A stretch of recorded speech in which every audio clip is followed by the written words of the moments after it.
Tu es un jeune entrepreneur, tu veux lancer un produit, en moins de 3 heures, tu vas créer ta page web, tu vas pouvoir la design, la fine-tune, créer toutes tes campagnes marketing. La question, c'est qu'il faut être en confiance. En fait, pour expérimenter quelque chose sur lequel on a un peu la sensation de ne pas avoir la main et ça fait un petit peu peur de toute cette capacité, on n'ose pas. Et je pense que c'est ça le vrai point, c'est avoir un cadre qui te permette d'expérimenter, essayer, le faire pour te dire « Ah mais ok, en fait, c'est pas si compliqué que ça ».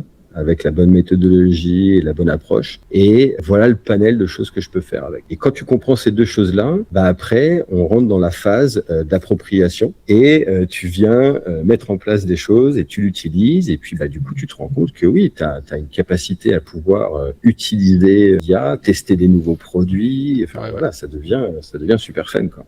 Concrètement, qu'est-ce que pourrait faire un participant, un apprenant? Qu'est-ce qu'il peut espérer faire? C'est quoi le avant-après?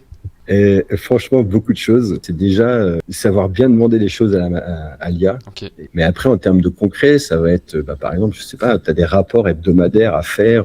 Ça prend du temps. Là, en l'espace d'une heure, 30 minutes, tu vas pouvoir le faire, voire même de manière automatisée. Tous les matins, ça rentre dans ta boîte mail parce que automatisé, processisé. Tu es un jeune entrepreneur, tu veux lancer un produit, en moins de 3 heures, tu vas créer ta page web, tu vas pouvoir la design, la fine-tune, créer toutes tes campagnes marketing.